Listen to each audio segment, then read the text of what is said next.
Dạ.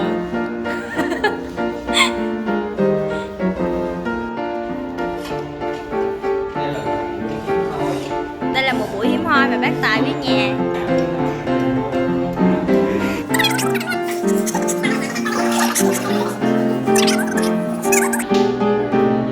Đúng rồi. Bác Tài lau nhà cho Hồng em nha bác Tài.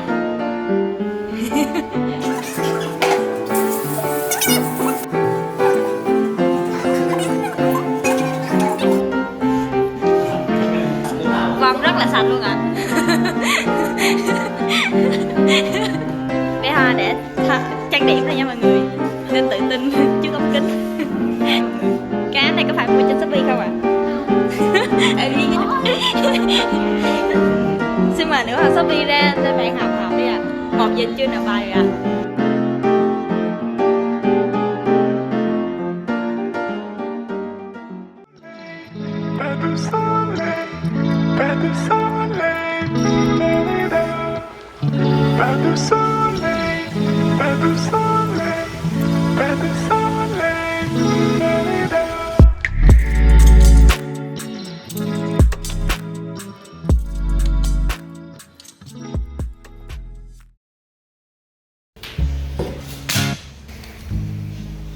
Khiến là tặng gì?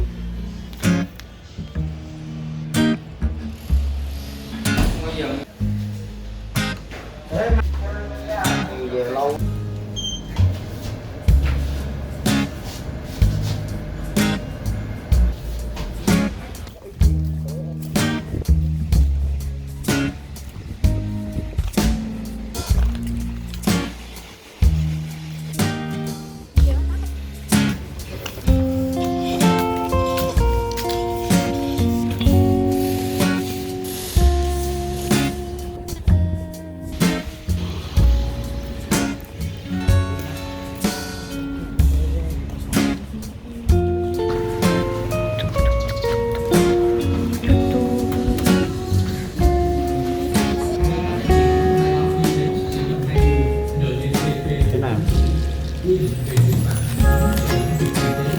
Này.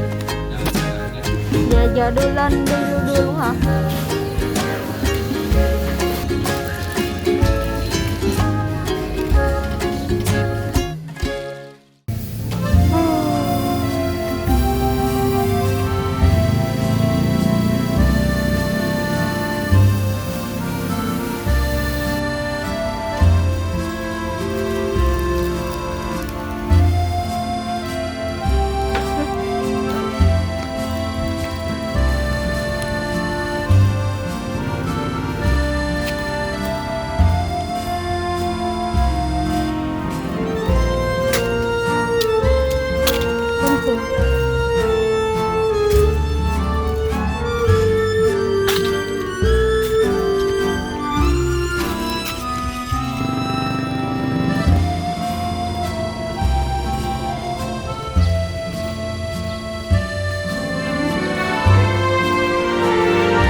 Happy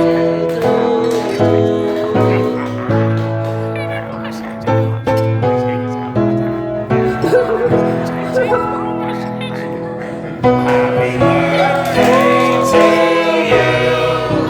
Happy birthday to you. Ôi món này rất là ngon nha mọi người. Đúng rồi, đây là nữ hoàng latte nha mọi người. Đây là nữ hoàng Shopee. Đây là Nam Vương mini stop. Còn đây là Nam Vương hai thang.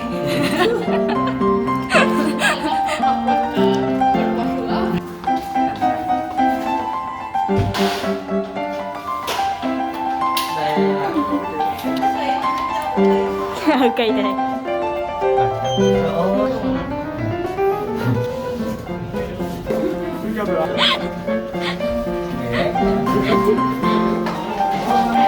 Vô.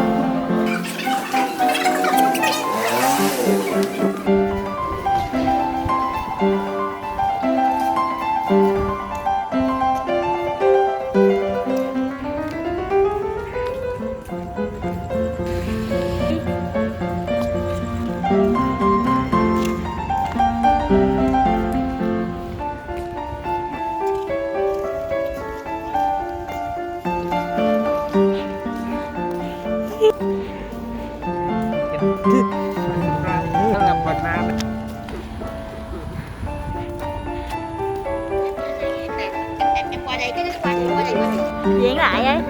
Em diễn lại nữa. Chị chậm quá. Cảm ơn. Quay người yêu hoài à. Cái kiểu hai người yêu. Nè, quay này vừa lòng chưa? Lần mà lấy một hồi xuống đi.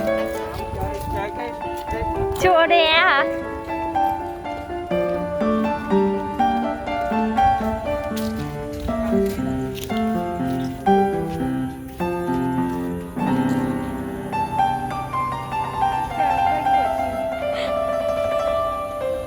Bấm rồi. Yêu hai nè. Chưa.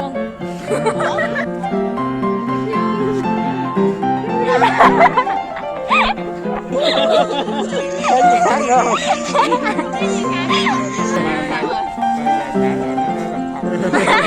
Ghê quá à. Sợ.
Nước ngoài. Người ở Việt Nam. Được không? Để dân ngồi không đó.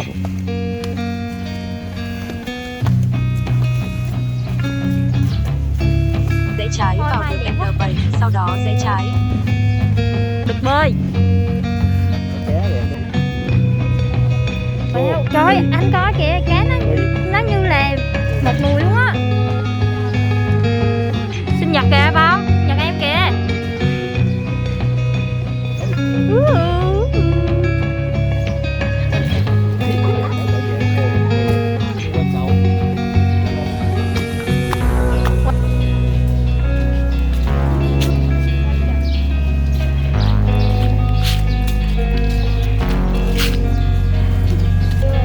Thắng nha. Đường số 5.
Ghê quá, con Hoa ghê quá.